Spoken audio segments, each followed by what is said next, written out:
She hates Israel. She wouldn't even meet with Netanyahu when he went to Congress to make a very important speech. She refused to be there. Donald Trump is weak and wrong on national security and foreign policy. It is well known that he admires dictators, wants to be a dictator on day one, according to himself. Turning now to the Israel-Hamas war and the hostages who are still being held, Americans among them. Vice President Harris, in December, you said, quote, Israel has a right to defend itself, but you added, quote, it matters how, saying international humanitarian law must be respected. Israel must do more to protect innocent civilians.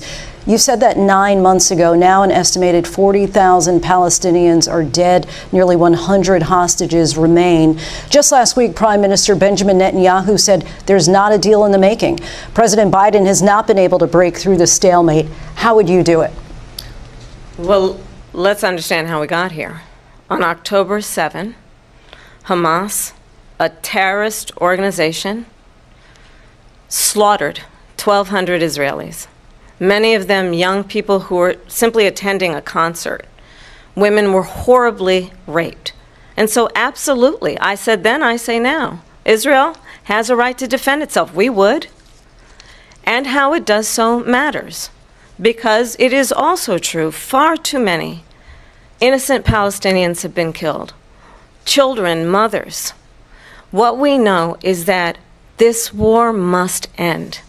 It must end immediately, and the way it will end is we need a ceasefire deal and we need the hostages out. And so we will continue to work around the clock on that.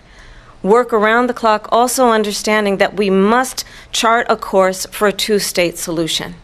And in that solution, there must be security for the Israeli people and Israel, and in equal measure for the Palestinians.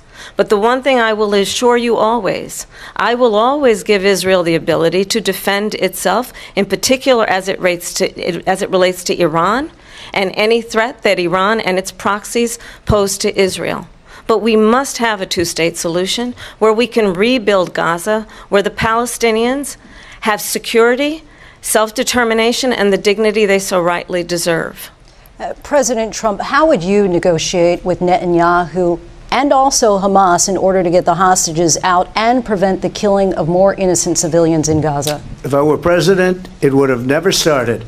If I were president, Russia would have never, ever, I know Putin very well, he would have never, and there was no threat of it either, by the way, for 4 years, have gone into Ukraine and killed millions of people when you add it up, far worse than people understand what's going on over there. But when she mentions about Israel, all of a sudden, she hates Israel. She wouldn't even meet with Netanyahu when he went to Congress to make a very important speech. She refused to be there because she was at a sorority party of hers. She wanted to go to the sorority party. She hates Israel.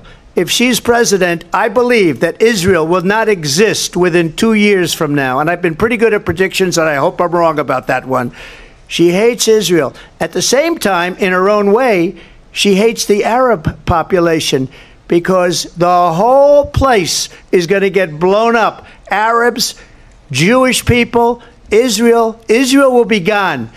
It would have never happened. Iran was broke under Donald Trump. Now Iran has $300 billion because they took off all the sanctions that I had. Iran had no money for Hamas or Hezbollah or any of the 28 different spheres of terror, and they are spheres of terror, horrible terror. They had no money. It was a big story, and you know it. You covered it very well, actually. They had no money for terror. They were broke. Now they're a rich nation, and now what they're doing is they're spreading that money around. Look at what's happening with the Houthis and Yemen. Look at what's going on in the Middle East.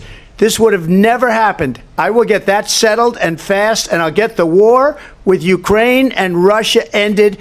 If I'm president-elect, I'll get it done before even becoming president. Vice President Harris, he says you hate Israel.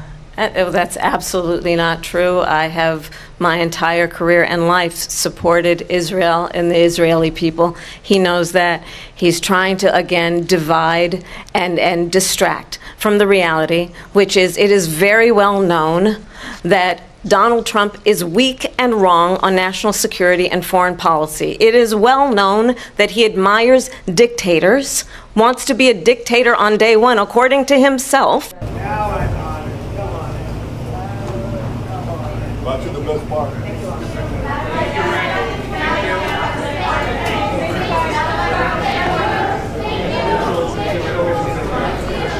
Let's make a...